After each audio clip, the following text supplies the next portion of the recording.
Patrimoine ou modélisme ferroviaire, les deux sont souvent liés. Et c'est encore une fois le cas dans ce tout nouveau musée du train et de la photographie qui vient d'ouvrir ses portes à Bédarieux dans l'Hérault.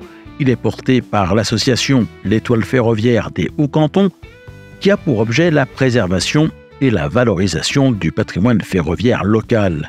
Bédarieux se trouve en effet près de Béziers sur la ligne des Causses qui remonte jusqu'à Neussargues en Auvergne, franchissant au passage le célèbre viaduc de Garabie. La gare fut un temps au centre d'une étoile à 5 branches, une importance qui lui a valu d'être dotée de la marquise la plus large d'Occitanie. C'est cette histoire qui, parmi bien d'autres, est racontée au Musée du Train et de la Photographie que je vous invite à découvrir dans ce nouveau reportage. Bonjour et bienvenue dans Aiguillage.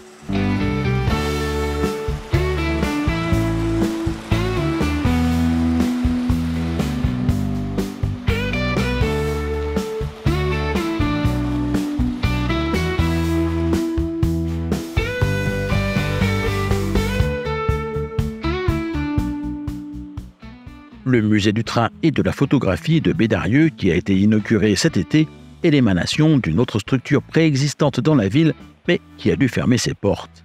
Sur Bédarieux, il y avait un musée du train, dans un local, un bâtiment qui a des problèmes de structure, qui est maintenant interdit au public. Donc depuis quelques années, notre association a cherché un local pour déménager ce musée et de façon à ce que le public puisse le visiter. Donc c'est en début d'année que nous avons eu la chance de trouver ce local, bien adapté à ce que l'on voulait faire. Et donc nous l'avons pris en location en janvier, fin janvier de cette année. Depuis, nous avons installé tout ce que nous avons récupéré de l'ancien musée de Bédarieux, plus d'autres choses que je vais vous montrer tout à l'heure.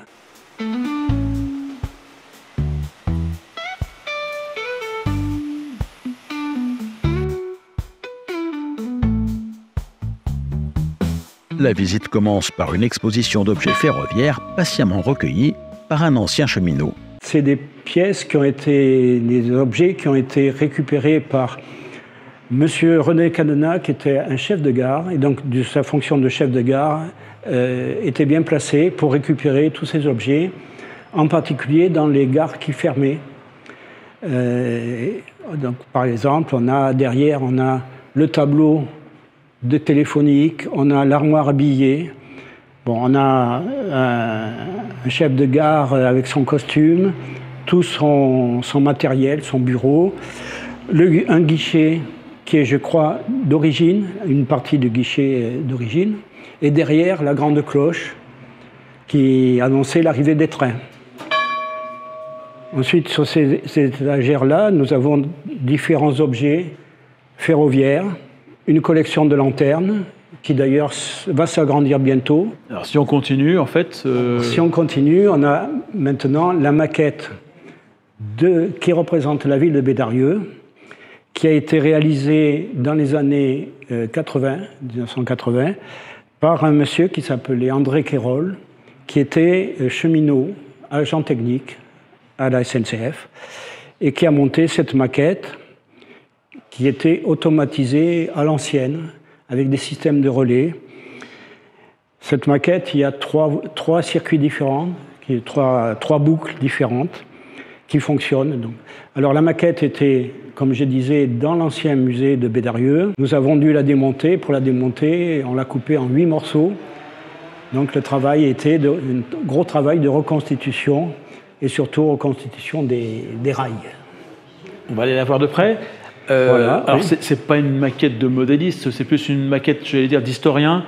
L'intérêt, c'est plus de montrer la ville. Tout à fait, oui. C'était des gens, alors ils ont travaillé à plusieurs, hein. Il y avait un chef d'équipe, mais ils étaient plusieurs, et ils représentaient leur ville. Ils ont vraiment, pratiquement, chacun a fait sa maison, presque. Donc on retrouve les principaux monuments et bâtiments de la ville. Alors, on peut les détailler peut-être. Alors, le grand viaduc qui traverse toute la vallée, qui fait 710 mètres de long, 37 arches, qui est voisin de ce qu'on appelle la promenade de la perspective, qui, dit la légende, il y a également 37 platanes plusieurs fois bicentenaire, au moins bicentenaire. On a un quartier de la Plaine, qui est un quartier du 19e siècle, construit au 19e siècle, avec l'hôpital en particulier. Le fleuve Orbe qui traverse la ville, qui descend jusqu'à Béziers après, et jusqu'à la mer. Et avec 2 ponts, le pont Neuf ici et le pont Vieux ici. Alors la distance là, c'est pas du tout la bonne, puisqu'en réalité, il y a au moins 300 mètres entre les 2 ponts. Des bâtiments comme celui-là, le château Baldi, qu'on appelle château, c'est une maison bourgeoise, ce qu'on appelle une folie, des gros propriétaires viticulteurs. Ici, l'ancien hospice Saint-Louis, construit en 1825. Et que vous connaissez bien parce qu'on connaît bien, puisque effectivement le musée du rail était dans ce bâtiment-là. Aujourd'hui, on a la médiathèque ici, on a l'espace d'art contemporain en rez-de-chaussée à droite. On a la grande rue de Bédarieux, qui s'est appelée rue de la République, puis rue Royale, rue Impériale, et aujourd'hui elle s'appelle rue de la République, dans l'axe la mairie, construite en 1821. Puis ici on arrive à la gare actuelle. Au fond, on a l'ancienne gare, la toute première gare de Bédarieux, puisque le premier tracé venait de Graisse-Sac, où on avait du charbon, l'extraction des mines de charbon, descendait jusqu'ici, traverser la vallée sur le grand viaduc et s'arrêter à la gare que maintenant on appelle, on fait depuis très longtemps, la gare vieille, pour la distinguer de la gare neuve qui est ici. Gare vieille qui n'existe plus aujourd'hui. La gare vieille, tout à fait, n'existe plus, mais l'emplacement a été utilisé pendant très longtemps pour le transport de la bauxite, le chargement de la bauxite, et le charbon continue à passer par cette voie pour des questions de pente trop raide sur le nouveau tracé. Donc ce circuit fonctionne avec trois boucles imbriquées et donc 3 trains qui circulent pour le moment sans complications, simplement le réglage de la vitesse simplement. C'est un circuit sur lequel vous voulez-vous intervenir? Vous allez Alors c'est un circuit qu'on va faire évoluer, on va l'automatiser, mais à l'ancienne, avec des relais, comme on faisait il y a déjà 50 ans. Et dans son esprit, le décor va rester comme il est, parce que le décor, oui, c'est son identité, quoi. Oui, tout à fait, oui. Simplement, peut-être un peu repeindre un peu, arranger les petits détails, mais ça va rester dans son jus.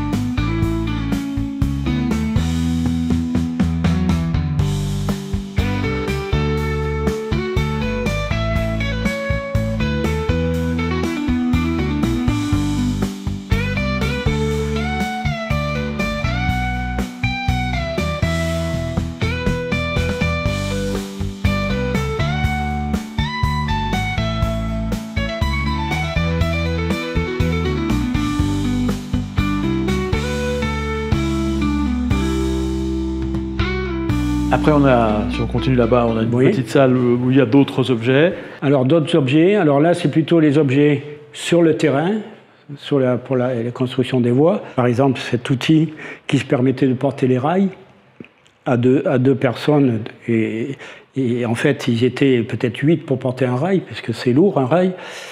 On a la trompette qui permettait d'alerter les cheminots sur le chantier lorsque le train arrivait.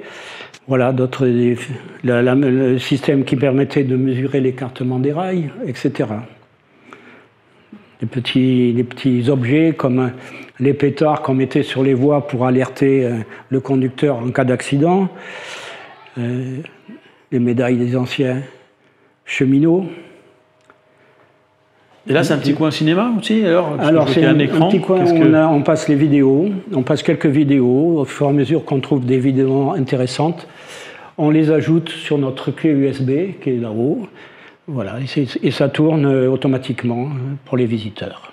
Là, on a une magnifique représentation de la une gare de Bédarieux. Très belle peinture réalisée il n'y a pas si longtemps, en 1997. Elle est signée et datée.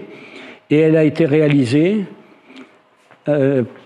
d'après 2 cartes postales anciennes, ou 2 photographies anciennes. Une qui a servi comme modèle pour la gare elle-même, et l'autre qui a servi de modèle pour la locomotive. Voilà, on reconnaît très bien les deux. Et puis on a à côté une représentation de la gare de Faugère, et ça, c'est le deuxième circuit que nous avons ici. Voilà, tout à fait. Voilà. Donc, deuxième réseau. Deuxième gare importante pour la région dans laquelle on se situe. Tout à fait, oui. Alors, pas à la même époque, hein, le réseau et pas la même philosophie non plus dans sa Alors oui, c'est un réseau plus moderne. Il a été réalisé il y a moins de 20 ans. Et par chance, donc ça a été réalisé par une association de l'Espignan. L'Espignan, c'est une petite ville à côté, entre Béziers et Narbonne. Et cette association est maintenant dissoute. Et le responsable nous a fait cadeau de cette maquette, pour éviter qu'elle parte en déchetterie. Cette maquette est destinée à évoluer, à passer en numérique. Alors, il y a cette face qui est la gare de Faugère, qui est une réalité, et l'autre face, c'est plus pour dire d'avoir une boucle. Pour refermer la boucle, effectivement, il y a une deuxième partie qui est complètement inventée, alors que la première partie est tout à fait fidèle au plan ancien. Les personnes qui ont fait ça ont vraiment consulté les documents des années 60-70 pour être fidèles à la réalité. Donc on retrouve la gare et ses différents bâtiments. Voilà. Oui. Les moulins de Faugère, réputés pour les visiteurs, qui se visitent toujours. Et à l'autre extrémité, nous avons la cave coopérative de Faugère, qui permet d'acheter du très bon vin, accessoirement. Et je vois que la voie se sépare en 2 tunnels qui ont des destinations différentes. Il y avait 2 directions, puisque se croisait là une voie qui allait de Montpellier à Castres, et la deuxième qui était la ligne de Millau-Montpellier, Millau-Béziers, je veux dire, voilà, qui se croise à Faugère, effectivement. Donc sur ces 2 réseaux, avec ces 2 gares, on est vraiment sur la ligne dite d'Écosse, sur sa partie proche de Béziers, en tous les cas. Oui. À partir maintenant, la partie de Montpellier et Castres, ça a complètement disparu, à part quelques tronçons qui restent. Par contre, la liaison Béziers, Bédarieux, Millau, Neussargues et Clermont-Ferrand et Paris, tout ça existe bien sûr toujours et fonctionne.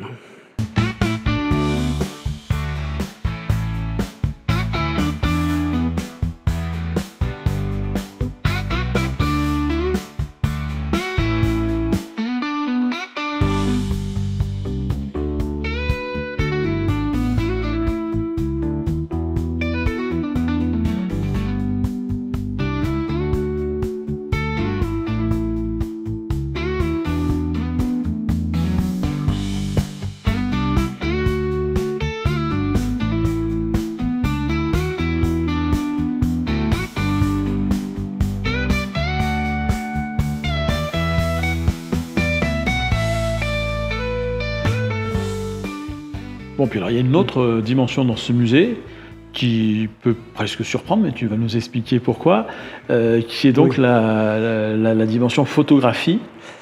Oui, alors, il faut expliquer que c'est ma propre collection d'appareils photo que j'ai constituée il y a une vingtaine, trentaine d'années, et qui dormait dans ma maison, dans les caves de ma maison. Et comme ce local était suffisamment grand, j'ai décidé de mettre ma collection ici en exposition, de façon que mes concitoyens puissent voir tous ces appareils. Comment est-ce qu'on en vient à faire une collection? Parce que bon, le train, je pense que beaucoup connaissent le parcours, mais comment est-ce qu'on en vient à collectionner les appareils photo? Alors j'étais depuis longtemps intéressé par la photo. J'en ai fait tout jeune. C'est de famille aussi, puisque mon grand-père faisait de la photo. J'ai des photos de lui quand il était plus jeune, bien sûr.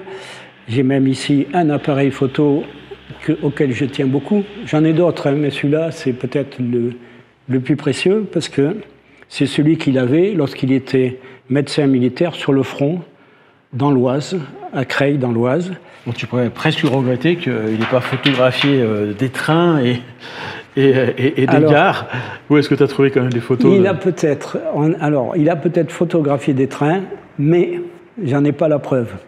Mais on a trouvé aux archives départementales un classeur de photos, un album photo, qui pourrait être bien de sa production, par différents indices qui me font penser que ça pourrait être lui. Mais je n'ai pas du tout la preuve absolue.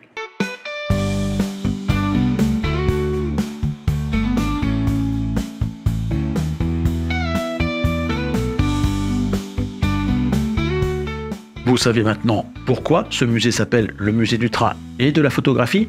Si vous souhaitez le visiter, il est ouvert les lundis, mercredis et samedis de 9h à midi et de 15h à 18h. Et il est possible de venir en train puisque Bédarieux est accessible via les TER de la région Occitanie depuis Millau ou Béziers en particulier.